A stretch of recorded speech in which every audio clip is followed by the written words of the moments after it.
Well, welcome back, dear colleagues and members. At this point, we're proceeding to our interactive forum on strengthening cooperation between national societies in the OIC region. And at the end of the session, we will take questions and answers from you, distinguished guests. So feel free to ask any questions you would like. I now invite first speaker to the floor, Secretary General of Arab Red Crescent and Red Cross Organization, Dr. Saleh Al-Swabini. Please, could you join us to the floor? Thank you. And our second speaker will be the Executive Director of Islamic Committee of the International Crescent, Professor Dr. Mohammed El Asbali. Thank you. Please do take your seats. So I believe you are next to me, Mr. Swabini. Thank you. Please join us. And now, President of Türk Kızılay, Dr. Kerem Kınık, will be coming to the floor as our next speaker. And our fourth speaker will be the Member of Standing Commission of the Red Cross and Red Crescent, Ibrahim Osman, as the representative of Chairman. Thank you very much. And following up Mr. Ibrahim Osman, International Federation of Red Cross and Red Crescent Head of Delegation in Turkey, Mrs. Mette Peterson. I can see her there. And now to our final speaker, let us please welcome Katrin Wigman from International Committee of the Red Cross, Head of Movement Division, to the stage. Thank you very much for joining us.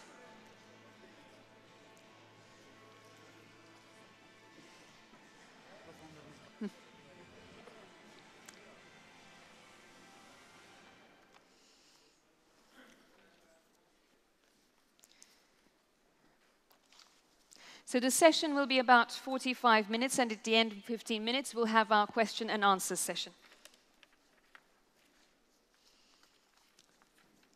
So I would like to welcome you all again, and I would like to start actually with a general question to have a better understanding of at what point we are in this region, especially in the OIC region, and with the conflicts that are going on around the world. So, as a journalist myself, when I'm doing news, I keep repeating this statement. We're at a time where there are more people displaced or refugees since the Second World War, and we keep that saying very often.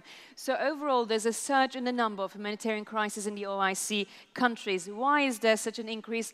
I would like to ask this question to Mrs. Mette Peterson. Thank you very much.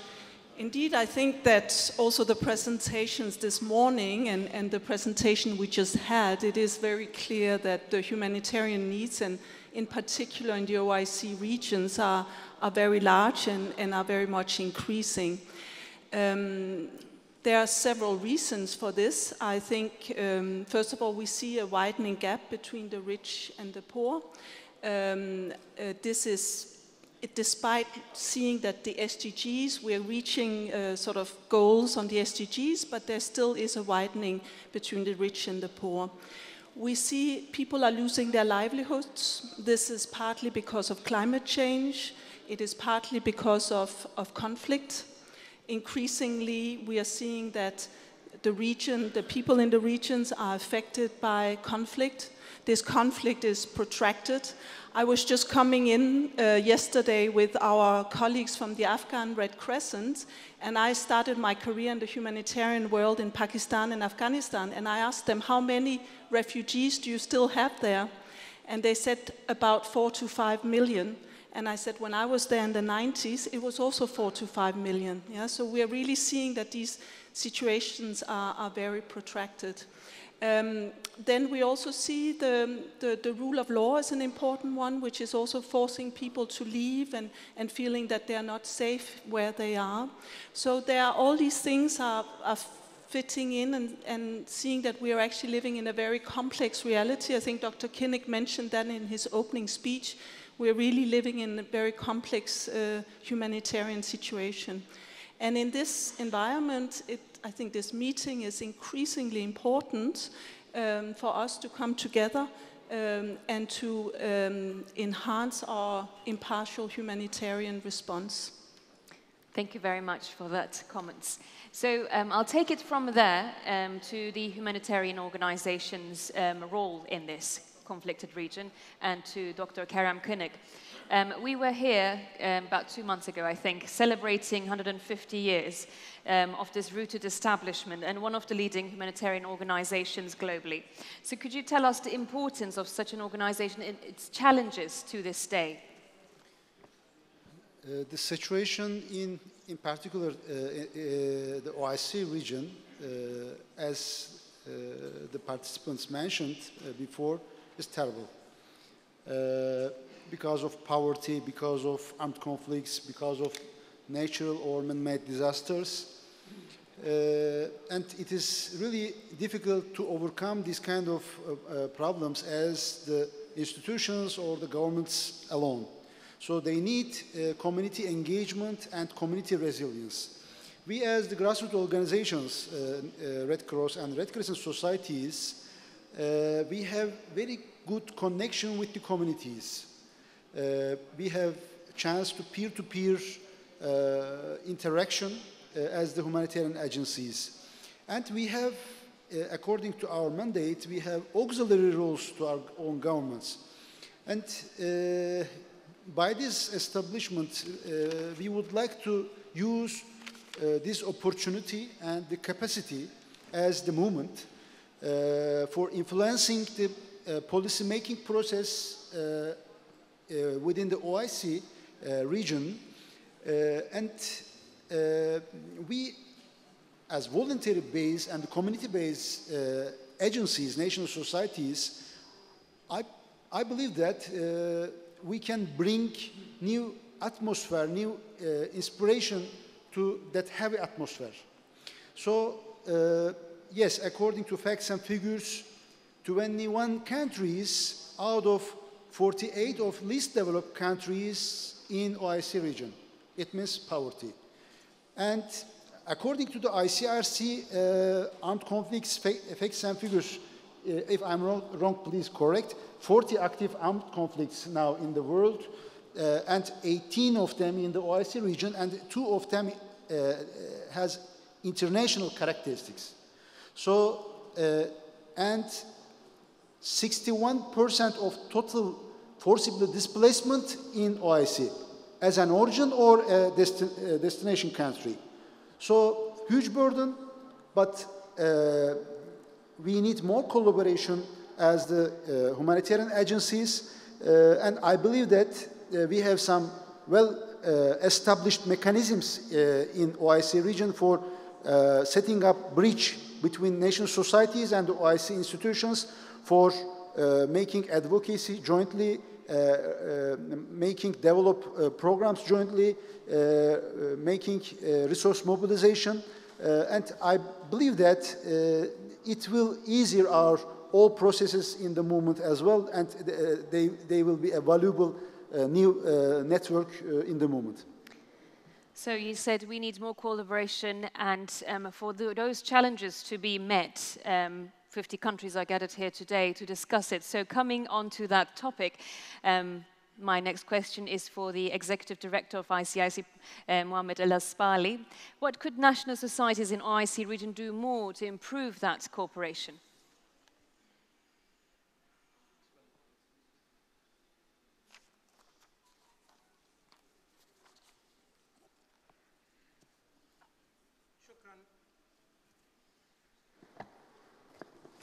شكرا على الاستضافة. الواقع فيما يتعلق بوجهة نظر اللجنة الإسلامية الهلالي الدولي في إطار التعاون الوثيق مع الجمعيات الوطنية للهلال الأحمر، هناك الحقيقة يعني بعض الأدوات اللي يمكن استخدامها في هذا الإطار. نحن الحقيقة ندعو إلى 3 أشياء مهمة جدا في إطار التعاون مع الجمعيات الوطنية. أول هذه الأشياء هو مسألة تنظيم هذا التعاون. هناك استراتيجيات لدى الجمعيات الوطنية، ونحن كأداة من أدوات منظمة التعاون الإسلامي للعمل الإنساني لدينا علاقات وثيقة مع الجمعيات الوطنية من خلال آلية التعاون الوثيق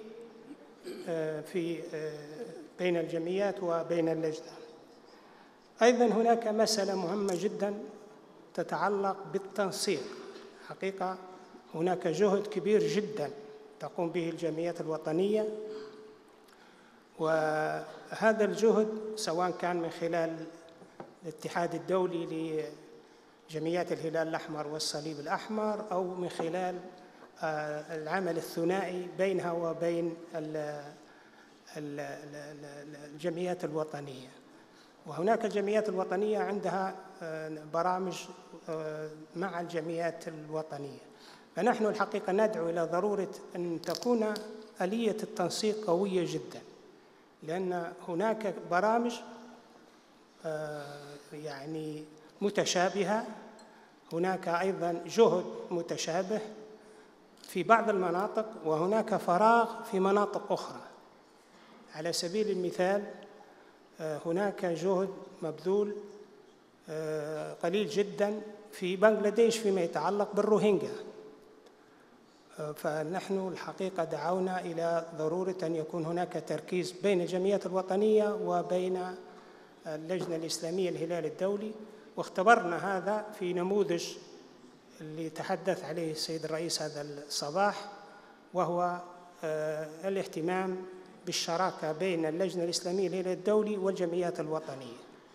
ما زال هناك الحقيقة الحاجة إلى ضرورة التنسيق فيما يتعلق بين مكونات الحركة، سواء كانت اللجنة الإسلامية للهلال الدولي أو الجمعيات الوطنية للهلال الأحمر، خاصة في بعض المناطق اللي تحتاج إلى ضرورة التركيز عليها وضرورة التعاون. النقطة الثانية والأخيرة فيما يتعلق بالتنسيق. الحقيقة نحن كمجموعة في إطار منظمة التعاون الإسلامي لازلنا نحتاج إلى التنسيق، سواء كان في الميدان العملي أو حتى في الاجتماعات الدولية، أو حتى فيما يتعلق بالموضوعات التي تطرح سواء في إطار الحركة أو في الإطار الثنائي. فحاجة ماسة جدا إلى وجود تنسيق متكامل، خاصة في مسألة الترشيحات، خاصة في موضوع التكاتف تجاه كثير من القضايا اللي تهم المنطقة واللي تهم الإنسان بشكل عام. اللجنة الإسلامية للهلال الدولي مفتوحة على كل الخيارات مع الجمعيات الوطنية، مع الاتحاد الدولي، مع اللجنة الدولية للصليب الأحمر. نحن نعمل بشكل يعني صريح جدا. نحن آلية للتعاون ونساهم مع الجمعيات الوطنية ومع عناصر الحركة الدولية الأخرى. شكرا.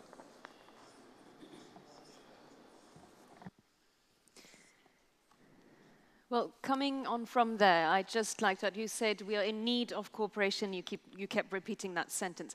So what are the difficulties there, the underlying difficulties facing that need of cooperation, and what needs to be done to get that cooperation there? Who would like to take that question? I ask to the floor. I'll take that. Okay. Thank you very much. One of the most difficult parts of cooperation is that you need to have a system, procedures, which does not kind of draw a lot of resources for cooperation, because sometimes cooperation becomes more expensive than non-cooperation. But to do that, there is a number of issues you could do.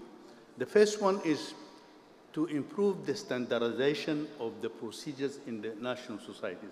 In a sense of, for example, if you want to have a response team, should be the same procedure applied in Turkey, in Sudan, in Afghanistan, in others, so that when people come together, it is very easy for them to link and to work in the same procedural systems. That's one, which is not the case now. Each society has its own systems of response and work. So that improves a lot of, at the operational level, that's one of the most important aspects of cooperation. Secondly, when it comes to policies, the International Federation, the movement generally, they have common policies, which is agreed in the different forums of the governance of the Federation and the movement, but you need to reflect that at the national level. And that's where, synchronization between the different policies within the region will be important, so that if you have a disaster response policy at the international level, you need to have one at the regional level which reflects the regional needs of the national societies and the communities. So a number of improvement in the systems and procedures and operational parts could help a lot the operation beside the bigger kind of political cooperation. Okay, taking it to operational basis there, I will ask the next question to ICRC Head of Movement Division, Katrin Wigman. So ICRC works closely with Red Cross and Red Crescent societies to meet the needs of the most vulnerable people and victims of conflict. To achieve that more effectively, how can the cooperation improve on that operational basis? Thank you very much. Yes, actually, we have huge humanitarian needs in the region, as Dr. Kirim mentioned, and it's no surprise that 70% of our operations are actually in this region. And of course, we collaborate with many national societies here in the room, and there's always room for improvement, always. I think a few issues that are important to bear in mind is that we have to be clear on our complementary roles and mandates. If we have a clarity on that, it already helps us to better support each other in our humanitarian work and to really, as a collective, reach actually far further than if we tried to intervene individually. So complementarity is really an important measure, and it also depends maybe on different countries and contexts. So we might need to have these conversations in different countries. The second issue is really around a clarity and buy-in into movement coordination mechanisms. Sometimes they're not good enough, so we have to invest and make them better.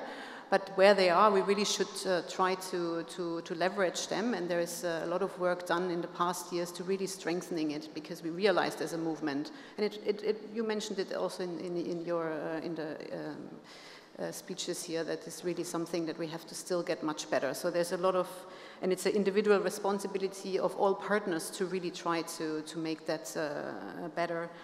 A third issue I think that's really important is that we build very trustful relationships, and that can be on a very, on a senior leadership level, but it has to be really throughout the organization, but that we are able to address the issues that we are facing, because actually we're working in conflict, and it's not easy, it's never easy, there are always difficult situations, and I think we can only overcome them if we have this trustful engagement. And then I think something that we are, all dreaming of is that we really are able to project and collectively work towards a common goal in a specific context, so that we know what kind of humanitarian objectives do we serve and where should we put our limited resources to, because our resources are not endless. So we really have to try to agree and put that really the people that we want to serve, put them at the center and really bring our resources together.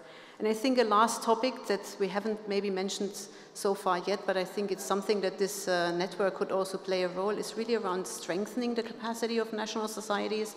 You were mentioning, Mette, that we are talking about so many contexts where there are protracted crises. So for years and years and years, how can we really support the national society in this context to respond sustainably on the short and the long term in such difficult contexts? And that's something where we as ICRC would also like to become a better partner. Thank you. Thank you for that, Katrin Wigman. So I'll continue with Dr. Saleh Al-Suhaibini.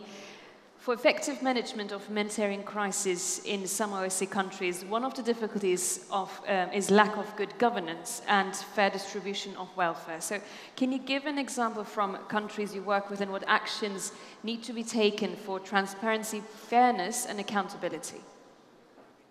شكرا عائشة، واسمحي لي أن أتكلم باللغة العربية لأن هذا التنوع هو جزء من الذي شكل هذه المجموعة وهذه الشبكة.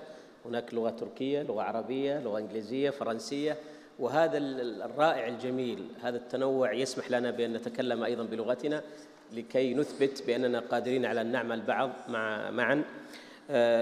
سأجيب أولا لأني أشم في هذا السؤال سؤال قوي، ولكن أقول أولاً أن نبعد إقحام السياسة عن العمل الإنساني بقدر ما نستطيع، بل نعكسها كيف نوظف السياسيين لخدمة العمل الإنساني وليس العكس. وهنا تأتينا الدبلوماسية الإنسانية، وأجزم أن المنظمة العربية استطاعت حقيقة بجهود جمعياتها الوطنية الرائعة التي تحضر بيننا وتشارك هنا بكل فاعلية بأنها استطاعت أن تقوم بهذا العمل. الشيء الآخر كذلك الانتقال من عمل المكاتب إلى العمل الميداني أكثر، لأنه حان الوقت في الواقع أن نجعل أعمالنا الميدانية أكثر من الأوراق والإحصائيات. مهمة وندرك أن التقارير مهمة، ولكن نقصد التقارير الميدانية، لأنه كثيرا من التقارير المكتبية وجدناها تخالف التقارير الميدانية. الثالث تعزيز دور الآليات العمودية بدلا من استمرار وتقوية الآليات الفوقية، بما معناه أن نقوي دور الإدارات وكذلك دور الشباب والمتطوعين بدلا من تكثيف القيادات والإدارات العليا. فالرئيس والمرؤوس، الرئيس مهم جدا بلا شك، ولكن الأهم منه الذين يعملون في الميدان، أولئك الشباب والمتطوعين، فهم المحور، يجب أن يكونوا هم المحور الأساسي وليس محور أيضا ثانوي. أيضا أن نوحد المصطلحات في العمل الإنساني، ذلك أن هذا التوحيد يؤدي في دوره إلى إنشاء ثقافة تسمح للحوار وتبادل الآراء بدلا من والأعمال المشتركة بدلا من أن نختلف في هذه المصطلحات.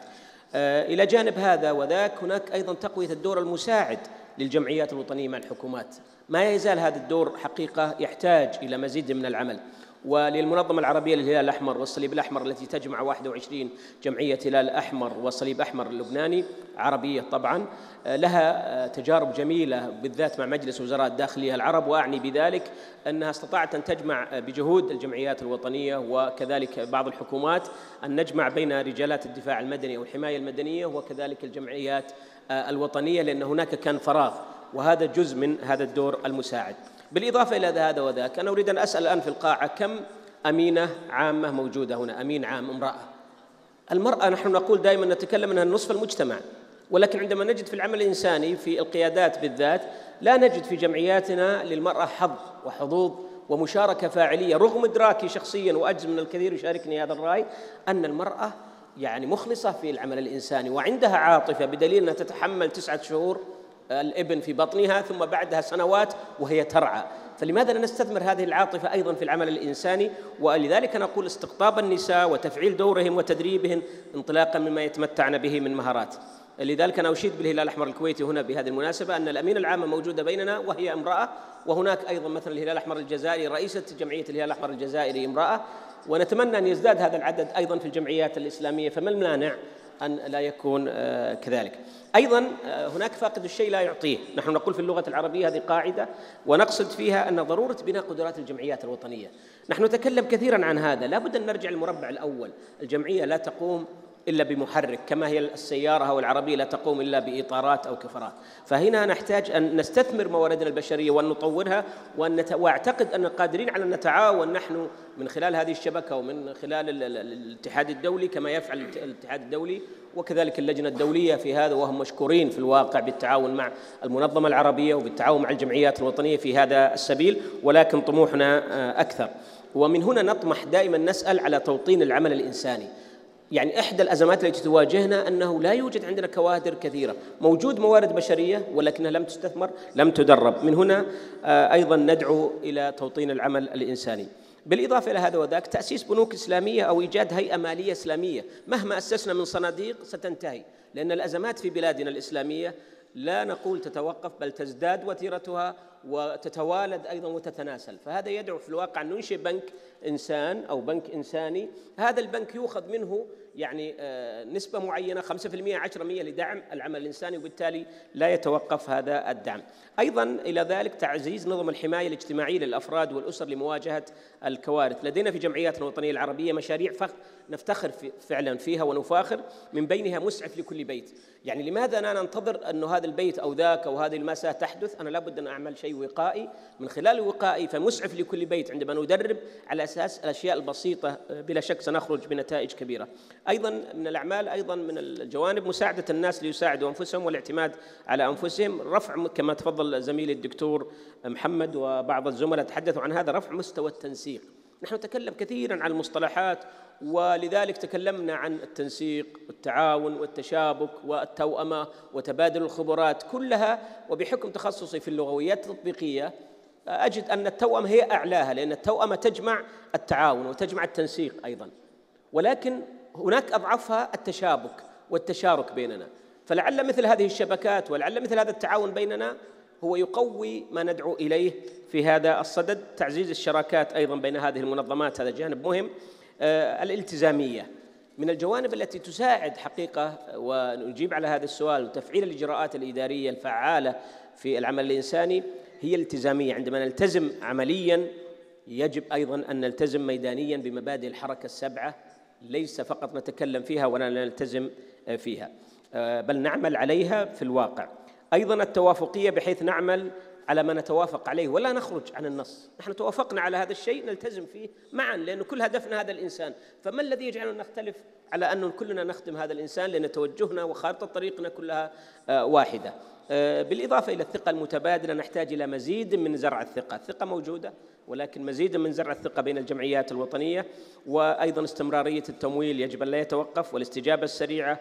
وأجزم أن الحكومات يعني لها دور في دعم مثل هذه الجمعيات. النزاهة والشفافية التي تكلمنا عنها كثيرا ويجب أن نعززها ونقويها. الامتثال والرقابة، نحن نقدم أعمالا إنسانية كثيرة وجمعياتنا تقوم بهذا الدور، ولكن مستوى الرقابة وتقييم هذه الأعمال ما يزال في الواقع. أنا أتمنى أن أسمع يعني شركة إنسانية جديدة تقوم بمهام الرقابة وتقييم الأعمال الإنسانية التي تقدم. ما الذي يمنع؟ فنحن لا نخاف من شيء، نحن نهتم بالإنسان، وبالتالي أتمنى في الواقع من خلال هذه الشبكة وشبكات أخرى أن نهتم. إلى جانب هذا وذاك الاستقلالية والاعتبارية. من المشاكل التي تواجه جمعياتنا الوطنية أن عندما تأتي جمعية أخرى أو منظمة أخرى أنها قد، وهذا تخوف، قد تبتلعني أنا وتلغي اعتباريتي واستقلاليتي، ويكون الاسم والبروز وكل شيء لها ظاهر. فكيف نستطيع أن نوائم بين أن يحافظ أنا كجمعية وطنية في استقلاليتي واعتباريتي، وأن نعمل معا؟ أعتقد أن قادرون عن ذلك. الابتعاد كما تفضل الزملاء عن الازدواجية والتكرار. وشكرا، وأتمنى أن لا أكون قد أطلت في الإجابة على هذا السؤال. شكرا أخت عائشة. Thank you very much for that. I mean, there are many, many issues that needs to be raised. Of course, 45 minutes is not enough for a platform to discuss all that. I will come to the challenges, and especially for financial sustainability and resources. But before coming to that, you raised a lovely point there about involvement of women. Maybe we can have a remark from our lovely ladies, what it brings to the region to have women involved.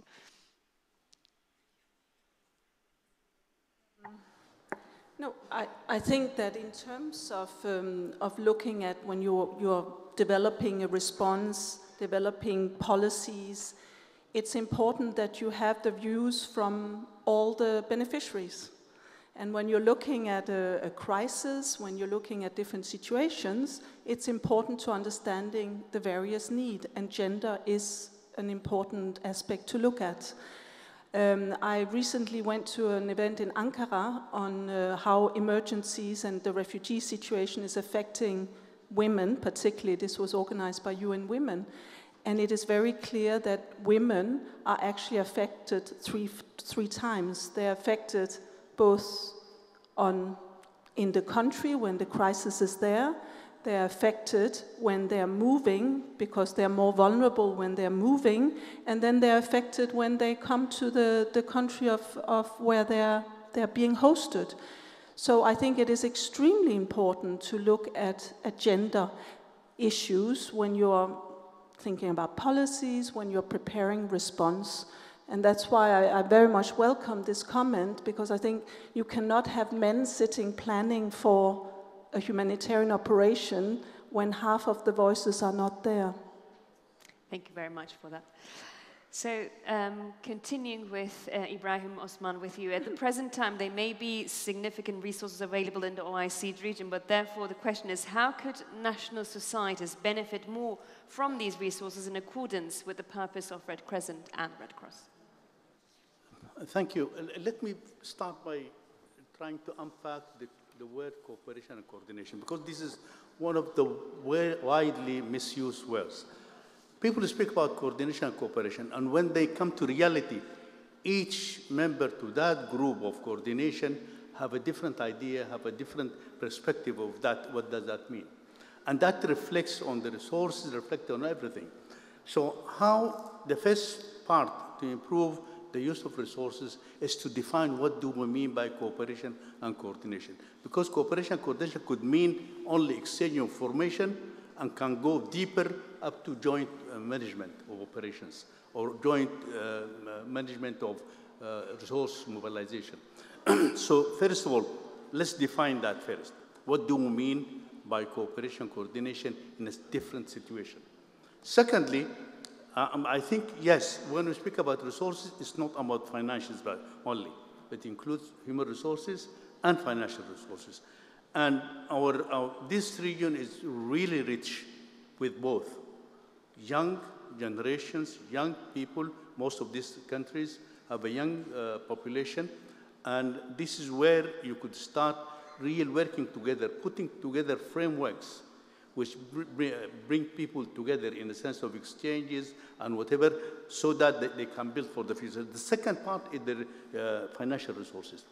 The first part of it is how to maximize the existing resources. There is a lot of resources, but unfortunately, a lot of it slips between the fingers because you go to a kind of an operation, say Syria, and you have 5, 6 societies doing almost the same thing, repeating themselves, creating the same structures. So the overhead is increasing all the time. So the first thing is how to get together to try to make joint assessment so that you agree, use your comparative advantage in response so that the society could be kind of only doing health, the other one doing disaster preparedness, the third doing social kind of existence and social programs. All these together, unless you do that, then you start repeating ourselves, misusing a number of resources or losing a lot of resources in this lack of working together. The second part is how to improve your humanitarian diplomacy with governments. Because unfortunately, in most of the countries here, each society, each country wants to have their own flag in the same operation. So how can you create a framework where each society, each country could be identified with its flag, but with one operation, rather than 15 operations or 16 operations in the same place? And that, as I said, could reduce the management structures, could use the repetition of work. All that will help to use the existing resources. Thirdly, joint fundraising kind of programs. For example, and I have seen that during the Palestinian case in 2005, I think, where at least the Gulf country, national society came together and made one resource mobilization programs where it had been done in the whole television sets and whatever, and produce a lot of good resources. That could be reproduced here. That whenever there's a big disaster like this here, Syrian or others, societies come together first, agree on the operational program, and then do resource mobilization both with their governments and with their public at the same time. So they have the same message, they have the same procedures, and they know that most of these are going to manage in a fair, accountable way for the people. So taking it from the improved humanitarian diplomacy with governance, would you like to add anything, Mohammed Al-Asbali?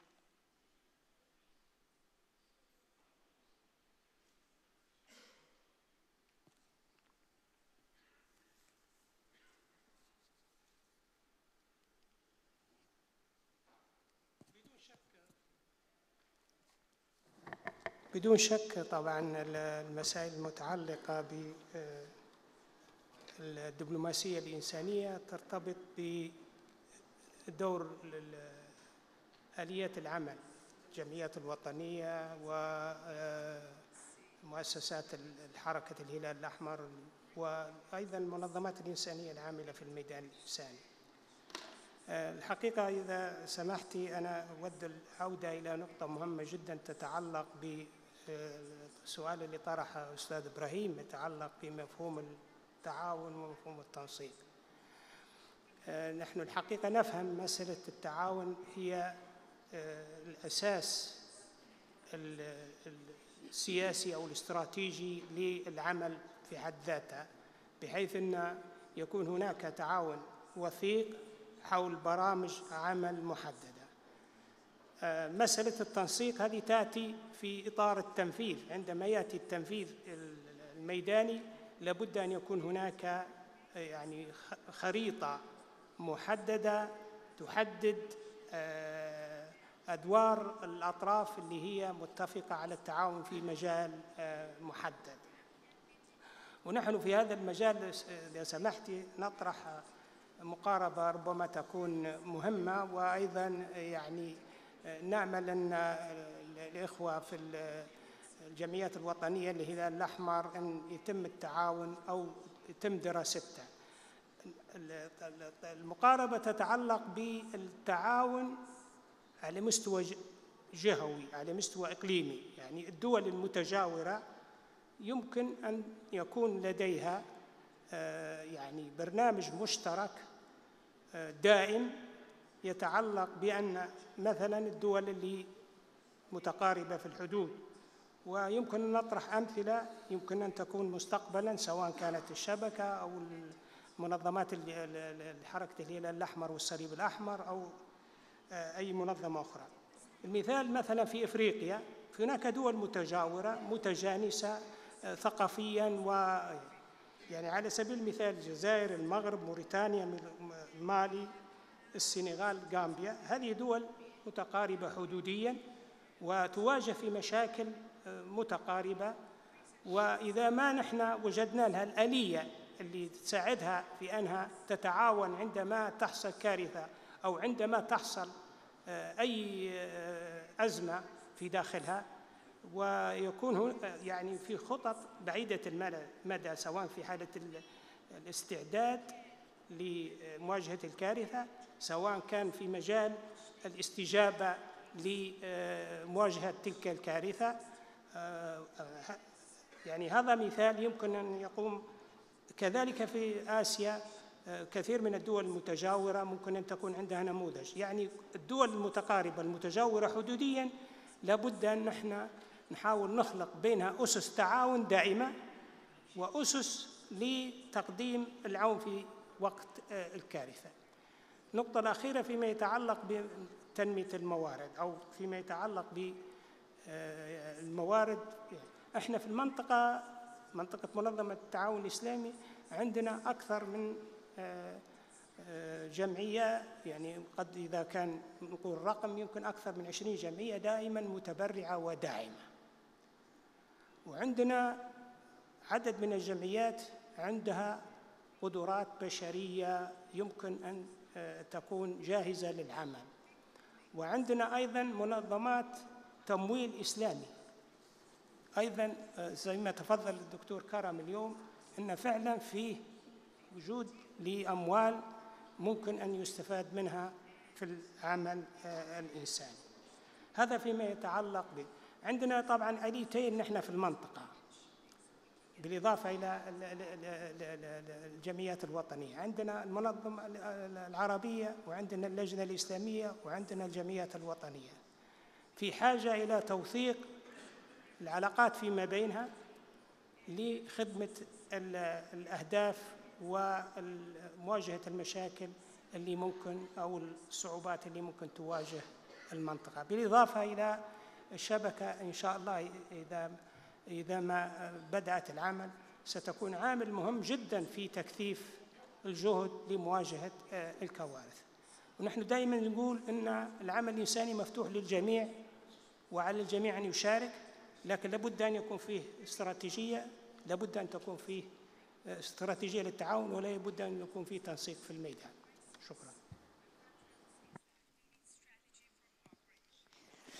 Okay, so to use the time wisely, I will have final remarks from each person, especially from what we're trying to achieve here, coming together and working collaboratively, and for that partnership to be established, and on the fundamental mechanism there. So to have I give the word first of all to Katrin Wiegmann on the final remarks, and then I will continue from there. Yeah, I think for this network to flourish, I think you should really, it's very helpful that it helps you to connect amongst the peers. I think you can look, there's a lot of best practice already out in the movement. There are a number of great networks that work very well, and they already, there are a number of tools that you can use in your discussions. Maybe we have just recently hosted a healthcare in danger workshop in the Middle Eastern region. We have various fora and tools that you can use to discuss. You can use maybe in the network also support each other in strengthening the national society statutes. There's a new guidance that was just adopted in the governing board and will be brought to the Council of Delegates. But I think it's something that as peers you really can support each other. I think you should also really map what's already there and maybe help national societies to connect with that. I think that could be a role that plays, and really look at what's the added value that you can bring, and how your members can actually benefit from this network. So good luck. Thank you very much. Yes, I would like to add to that.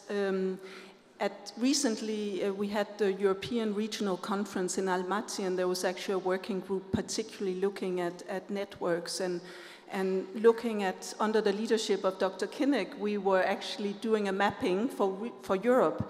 And it was very clear that there's a wide array of networks. They have different, they're formal, they're informal, and I know my colleague later will do a presentation on that. So it was very clear that for a network to be effective, as you were saying, Catherine, you really need to understand what is the purpose of this network. There's a network like PERCO, who's more thematic. There's a grouping, which is maybe not a network like the Red Cross EU office, which is more looking at fundraising and advocacy. So I think that coming out of this meeting, it's very important to understand what are actually the clear objectives and purpose of such a meeting. And then also looking at, I think we all owe it to be effective and efficient. So how can we be more effective and efficient? The resources are limited, even though we know there are some new resources we can tap into, but we owe it to the people we are serving to be effective and efficient. And so a network like this, you have to be clear what is the value added, how can you measure the impact of such a network, so that you are clearly from the beginning saying, how do we measure that this is a successful network? So there's many issues that needs to be looked at, I think, in terms of reference. The Federation has developed some guidelines on networks, so I know that the Turkish Red Crescent has also been looking at them in terms of being inspired for the draft network that is circulating. So, I mean, there is some experience, and as you said, learning from other networks that are in the region. So, so it's important to set a good foundation from the beginning. And then, of course, it's important not to ensure that there's no duplication. I think it's in the presentation this morning, the Federation is already a coordinating body. We're already there to support. There's many things that are there. So how can this network come in and make us even better? And as our Secretary General was saying, be better, reach more, and be more efficient. So I think this is important to keep in mind when we are moving forward on this. Thank you. Thank you. Ibrahim Osman. Thank you. I think this, as we agree all, that this region is facing real complex and big humanitarian challenges and issues. And I think you cannot address them by piecemeal, by individual interventions. It has to be as big as the problem. It has to be as coordinated at the complexity of the problem facing everybody here. And I think unless this is done in a very sustainable way, in a very kind of forceful way, I don't think we're going to repeat ourselves time in, time out. And I think this is an opportunity now through these groupings, like what we are discussing today, and through the Federation, through the movement in general, we can put our act together, because that is need for addressing this complex, big, international humanitarian crisis in this region. Thank you. Thank you. Dr. Kerem. Some networks have an ontologic importance, like our brain networks. The human mankind can think by networks, interneurons. So if you have more networks among your neuron cells, it means you are able to think more or create more. So for us, the essential, the network of our movement is a kind of neuronic networks. It's essential for us. And we have very good examples, best practices. For example, Europe Red Cross Network within the European Union region. So I'm a part of that because of the federation. They have very good established mechanism for talking with the governments, with the European Commission's political authorities like DG, NEAR or ECHO or Madad funds, a lot of humanitarian funds, they are able to mobilize and direct. In the humanitarian sector, as an environment, there are not only one way to reach the final destination. There must be different ways according to the culture or approach or your capacity. So in this region, OIC region, we have some similarities as the national societies. Yes, we have some burdens, but look at Japan as a country. There is no oil, no natural gas, no gold as a mine. There is no proper land for agriculture, huge population, but there are assets on the earth, mankind. So they are living on the active earthquake faults, open to tsunami, volcanoes, 41 types of different natural disasters, but they have community resilience. So it means knowledge, information and information sharing, a kind of resource for us. And if we create that bridges for information sharing, experience sharing, not only for the money or the solid in-kind resources, but the proper for the intellectual properties, it will be valuable exchange for us. And again, we have a lot of networks within the movement. This network is not an independent institution. This network is another networks as a complementary body to our movement.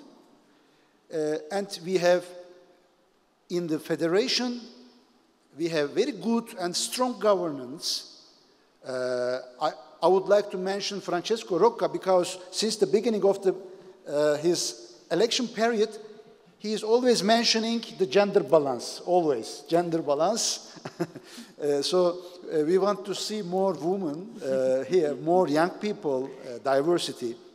So we have very good governance in the federation.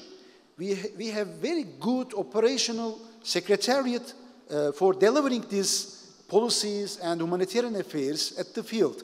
We have very good mechanism with the ICRC, like SMCC, for strengthening cooperation and collaboration. And we have a lot of networks, a lot of bilateral relationship with among the national societies. So this network will be another opportunities for all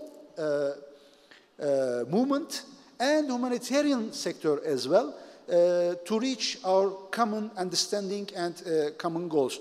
And thank you very much for this opportunity given us.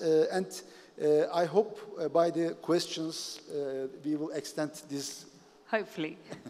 Well, I'm honored to be here, so thank you. Well, Mohammed El Asbali, could you just very briefly give your final remark, because we will go to question and answers, and I will have from Sobini also. شكرا. الحقيقة يعني زي ما تفضلوا الإخوان، هو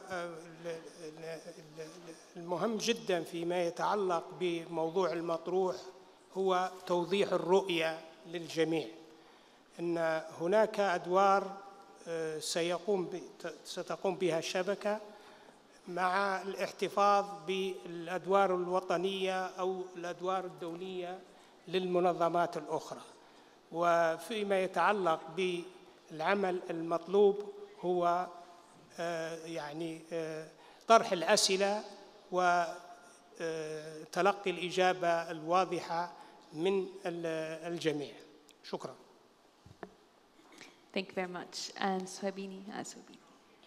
أنا أشكرك أخت عائشة أولاً على الديمقراطية التي تتمتعين بها، وجعلت إجاباتنا يعني more comfortable وليست تحت الضغط، فشكراً لك.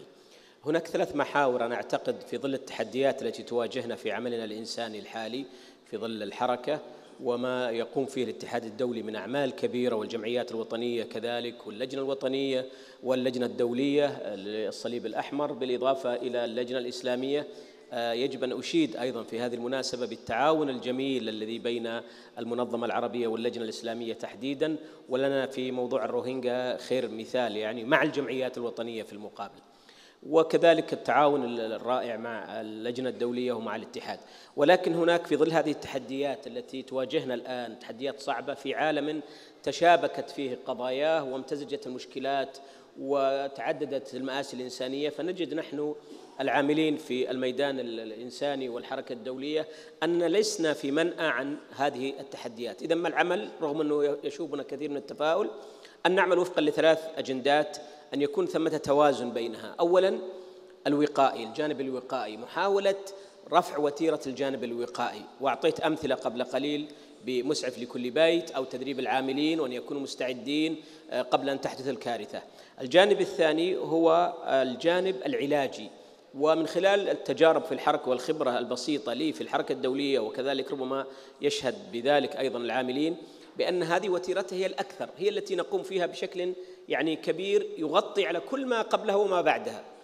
الجانب الثالث، المحور الثالث وهو المهم، الديمومة والاستمرارية. كيف نستمر في دعم هذه الأشياء؟ فلا بد أن نفكر في هذه ال3 محاور، كيف نستطيع أن نوازن بينها بحيث ندعمها وأن ندرب العاملين عليها.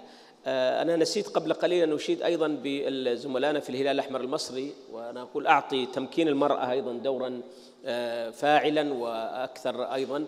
لا يجعلني أن أنسى الجمعيات الوطنية العربية التي إذا لم تكن بالصف الأول ولا الثاني فهي موجودة بالصف الثالث أو في الميدان، فهذا لا يجعلنا أن نغبط أيضاً جهود الجمعيات الوطنية. أذكر الهلال زميلتنا أيضاً الدكتورة مؤمنة كامل، هي رئيسة أو أمينة عام عفواً للهلال الأحمر المصري، و3 من 21 جمعية، ونتطلع في المستقبل أيضاً من تمكينها أكثر فأكثر كما تفضل الدكتور كريم. وشكراً للحضور، وشكراً أيضاً لك يا أخت عائشة. Thank you very much. And now, yes, one big applause for our participants here and sharing their comments and thoughts on many challenging issues. So let's give a big applause to them. And let us turn to the audience now. So it's an active forum, as we said. Who would like to propose the first question? Our assistants will be helping out, so could you please?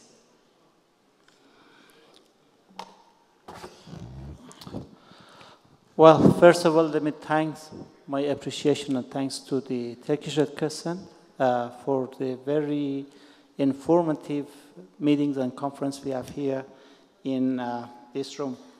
And thanks to all the presenters and the speakers who properly mentioned the right way that we as the Red Cross, Red Crescent in OIC countries need to face with the challenges and the problems arising in our regions and also in our countries.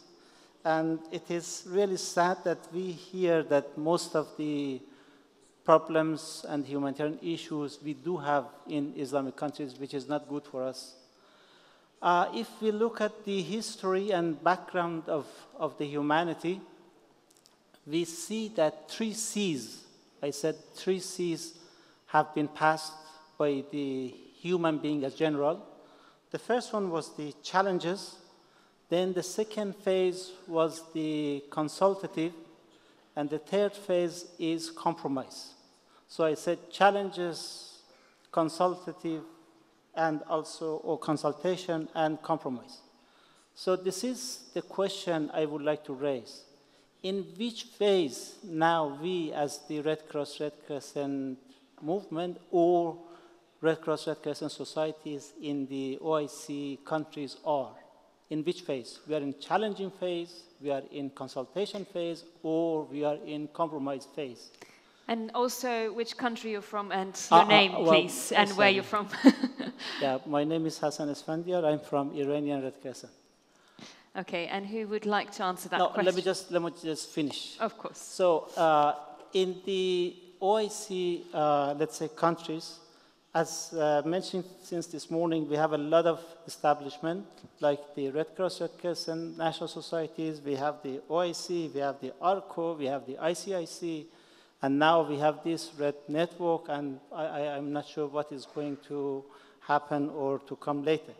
So for me, as we are facing a lot of challenges, the establishments, the structures, and the organization is not important. What important is to change our mindset, is to change our opinions, and to change our thoughts. So the question is that how we are going to change our mindset to cooperate ourselves. This is the real issue that we have to think about that one.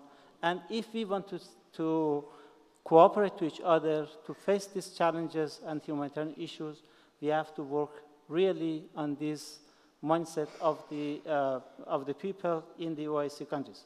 So if you look at the operations we have had during the last 20 years, how many samples do we have that all these national societies in OIC countries work together? Do we have any real one? So we have to work on these symbols and samples which are very common in the world. Thank you very much. Yes, who would like to answer that question?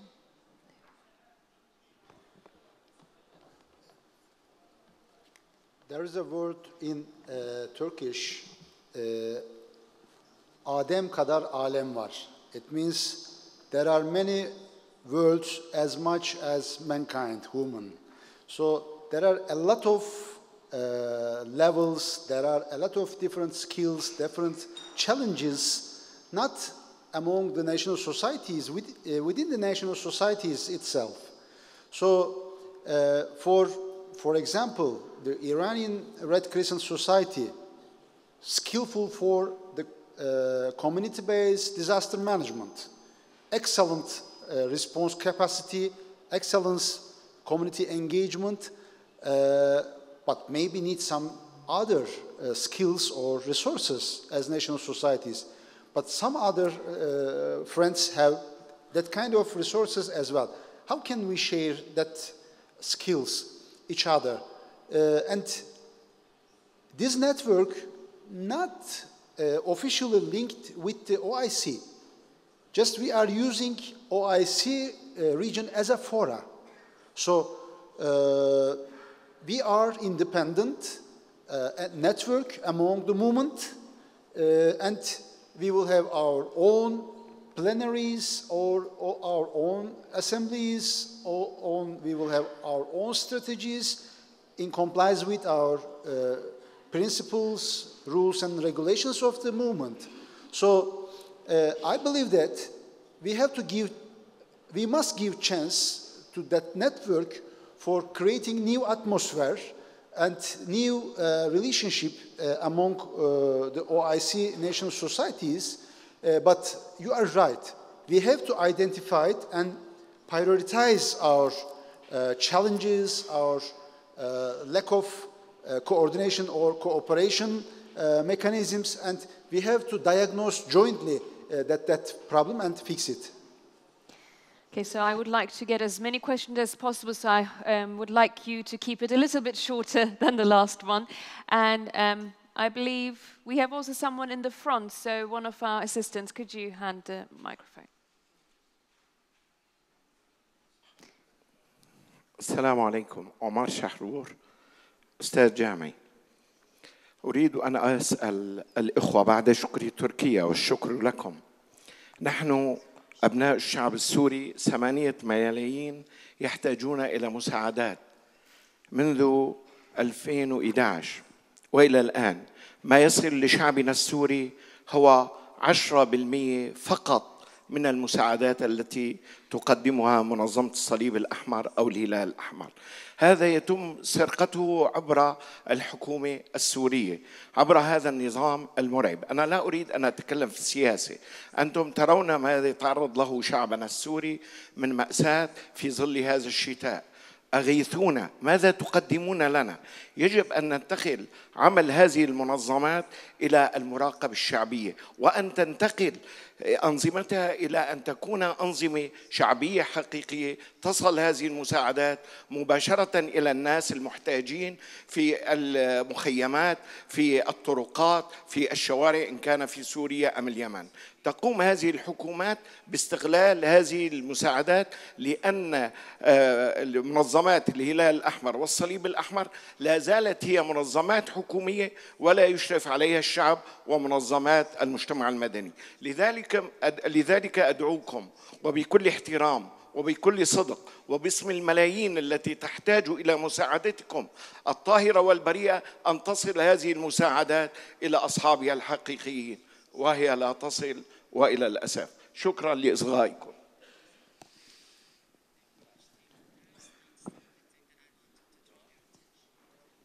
So who would like to answer that question?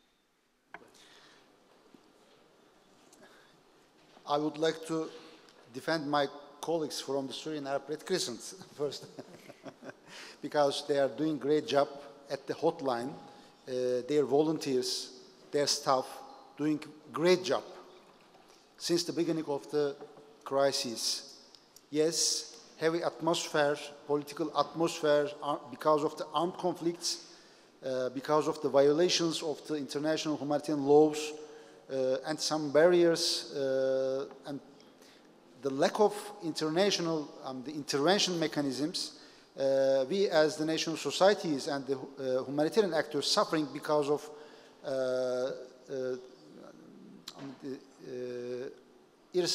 respecting our values.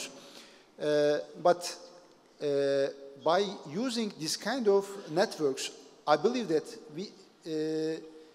we will able to empower national societies in front of their own governments as well, because we are independent organizations in every countries. We are elected members. We have our own supports from our own societies. Yes, we have auxiliary roles to our governments, but we are independent.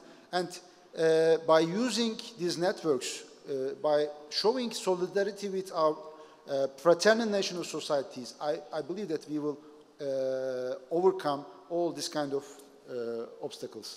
I believe Azfabini wants to add something to that. تقول العرب لا عطر بعد عروس. الدكتور كريم ما قصر، لكن أنا أشيد بعاطفتك أخي الكريم وسؤالك. ويجب أن تعرف أن جمعيات الهلال الأحمر إن لم يكن كلها فمعظمها هي ليست حكومية، هي مستقلة. صحيح أنها قد بشكل أو بآخر تشرف عليه بعضها عن بعد الحكومات لأنها تعمل في أراضي هذه الحكومات، ولكن الهلال السوري تحديدا يقوم بعمل كبير رغم التحديات والمخاطر التي تواجهه. لا بد أن نذكر هذه الأشياء. فضلا عن الهلال الأحمر السوري لا يعمل لوحده، هناك اللجنة الدولية، هناك الاتحاد معه، فلنفترض أنه يعني انحرف يمينا أو شمالا هناك من يراقبه أيضا، هناك جهات تقوم. ولكن أن تقول ربما 10% المساعدات أصلا التي تأتي لسوريا ليست كبيرة، وبالتالي يعني الحاجة كبيرة والدعم ليس كبيرا. كما ترى أن الأمم المتحدة دائما تقول يعني نفترض أن الحاجة 100%، أن الذي يصل للمحتاجين هو 50%.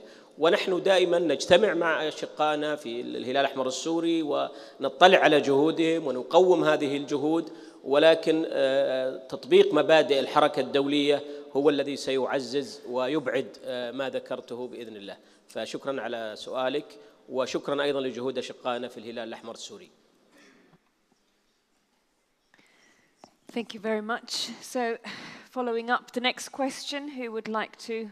Well, there's quite a few. So, one of our assistants there, could you, yes, give the microphone. Okay. Can I speak here? Dr. Youssef Mlayah. Assalamu alaikum. Croissant rouge tunisien.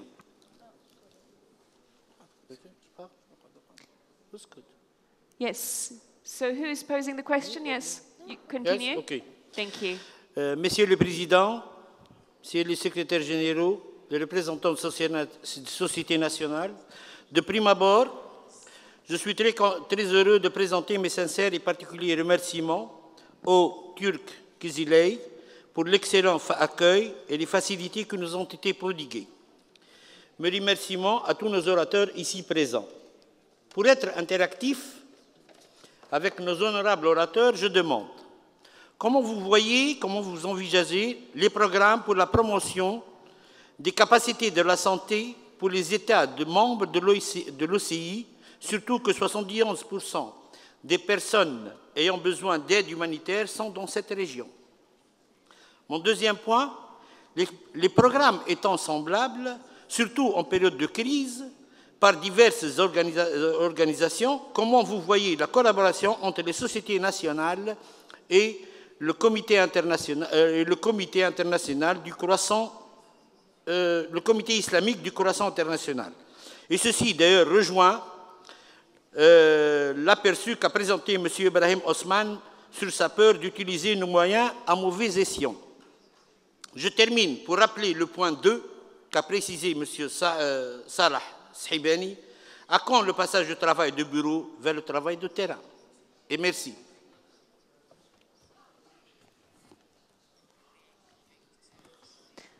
Yes. Who would like to take the floor on that question? Ibrahim Osman or anyone else? Of course.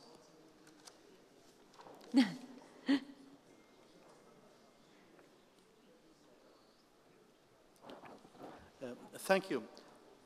It's not an easy question to answer anyway, but let me try. Yes, I think you know that the more mechanisms, the more organization you have in doing the operational work, it creates a lot of overheads and cost. And that's what I'm saying. We need to define what do we mean by cooperation and coordination, because you could do cooperation only by exchanging information. You could go up to the extent of having joint operations. And I think that's where you need to move towards. How can the movement, in one way or the other, have what we call joint operations in the sense of, rather than establishing different structures to address the same kind of issues, how can you come together and have one structure which will help? I know that that's a dream which may not come through very soon, but let's work for that. So for me, the different grouping will help to reduce the individual interventions, which also will help in reducing the cost. If you look at what's happening now in a number of operations, you have national societies in their own, establishing their own response systems or operations. But by having a number of groups, that will help to reduce that. At the end of the day, hopefully, all these groups could come together and will be easier for them to come and negotiate and dialogue and have a structure which will help all of them to respond in a very effective and efficient way. And yes, some of the resources go between the fingers. This has been always the case. It's not about because of only corruption. There is a number of issues here. And people, that's why accountability, the clarity of being accountable, how much of the resources you use goes to the beneficiary. This is going to be a standard way of looking at the effectiveness and efficiency. And I think people are moving towards that kind of situation where at the international level you will have a standard percentage of resources received which goes to management and overheads and which goes to operational and to beneficiaries in particular. Thank you. For the healthcare issues, as a physician, I can say the health indicators among OIC region, national societies or governments, not so good. One health indicator, the child mortality under 5 in OIC region average 4%. So 4 kids dying out of 100 from every delivery. And extreme poverty is another the bad indicator in our fora. So some man-made disasters hitting the societies by some unhuman weapons like healthcare. Look at Palestine. Look at Gaza Strip. Yes, they have physicians. They have well-trained doctors, nurses. They have hospitals, but because of the BCH, there is no electricity. There is no salary for the workers. Look at Syria. 88 governmental hospitals out of 92 totally destroyed. Before the health crisis, before the Syrian crisis, Syria itself used to have 36,000 doctors. Now only 5,000 remain in the country. So 70% of the total health workers left the country. Not because of the poverty, but because of the violence and the armed conflicts. We are suffering in the health sector as well. For reaching all that vulnerable people, there is an initiative, UN initiative, but we as the movement, for instance, the Federation strategy, health coverage for all, health for all initiative. We are a part of that initiative. I know in the OIC region, in the ministries, health ministries, same strategy, but they are seeking implementing partner. We are very suitable partner for implementing this strategy at the community level because they have resources, allocated official resources, not from the OIC as well, but from the UN system as well. So we can be part of that strategy as the national societies. Thank you. So actually we have used up all our time, so I would like just one last question as we've gone over our time. So one last question. Well, let's take it from this desk as we have done the first two. Yes, one. And let's have a lady.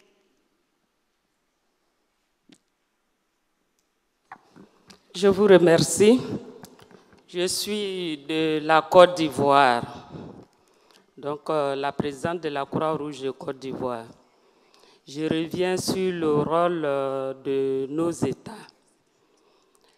Je suis ici parce que mon pays est membre de l'OIC. Je voudrais donc savoir, en cas de catastrophe, en cas d'aide par exemple, l'aide viendra directement à la Croix-Rouge ou au pays. Parce que nous savons très bien que nos États ont leur réalité. Ils ont des structures qui font à peu près les mêmes choses que la Croix-Rouge. Nous sommes dans des pays pas développés comme les vôtres. Donc, les États ont mis des structures de distribution, de soutien, d'aide aux vulnérables dans nos pays.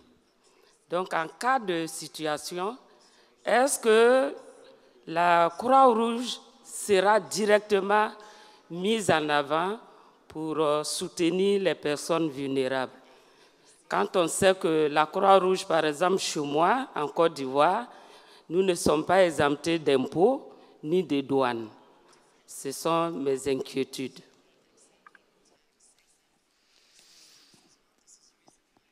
So, who would like to take the floor on this question?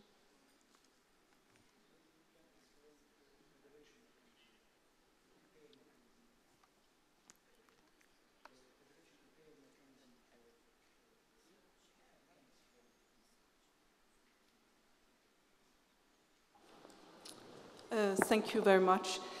It is indeed a challenge in terms of when funding is coming into a country, who is coordinating it and how is it best done. I think that in every country the national society has an auxiliary role to the government. But the national society also has a very specific role, and I think it's important that a national society has the whole search capacity behind it in terms of being able to bring in a lot of expertise and a lot of capacity to be supporting the operation and supporting the national society. So I think that this is the great advantage of the movement, that we have, you know, both the ICSC and the Federation and a search behind the national society, that when disasters happening, that it's not the national society that stands alone, but has a very strong presence in the country, has the volunteers, the first responders. So the movement is in a very unique situation. Of course, all of this has to be done in very close cooperation with the government, so that it's well coordinated. But I think this is where we are in a very unique situation of being out in the communities, having an auxiliary role, and then having the large capacity to come in and support. And then the whole thing, I mean, we've been talking about this again and again. Our fundamental principles are so unique, and it gives us an access, it gives us a way of making sure that we are meeting the needs of the most vulnerable and making sure that that happens. So I think what we are looking at today is to say, how can we have the movement increase our capacity, our movement capacity to respond and to meet all these large challenges that we have in the OIC region, that we have also globally. And how can we increase the red pillar humanitarian footprint with our very unique position in the communities, auxiliary role, the large global presence we have. But in many instances, we are not really going to scale. So I think our big challenge, and this is where this network can also help us, is saying, how can we go to scale and really see how can we as a movement have an influence on the SDGs, on the climate change commitments. You know, this is where, how can we position ourselves so that we can be a stronger movement to meet the global challenges in the OIC region, but also in the world. Thank you. Thank you. Let me add a small kind of comment here. I think one of the complexity of the issues at the national level, whenever there is a disaster, those who bring resources in the country are quite different. You have the UN system brings resources through governments. You have the Red Cross, Red Crescent family and movement bringing resources in. And you have others, bilaterally, governments to governments, or other organizations. And that creates a serious issue of how these resources are used, by whom, is by the government, is by the national societies. One of the most important things I think the Federation and the movement is pushing is that there should be an agreement between the government and national society to define the role of the national society at the national level. Where do they stand? Are they going to be the only kind of response capacity in the country, or they're going to work within another kind of network within the country itself? So the importance of building the capacity and ensuring that your relationship with the government is transferred in an agreement which defines clearly the role of the national society vis-a-vis the government and vis-a-vis international organizations coming in the country. Thank you. I think we have all the answers. Well, I took the liberty of 10 minutes, went over time, because I think there's a lot of questions, and it's nice to see that actually this floor is serving its purpose, because communication is the start of cooperation, and to be 50 countries under one roof. So I thank for all the questions. I know that there were more, but unfortunately we have to end it here, and I thank all our participants and speakers. Thank you very much.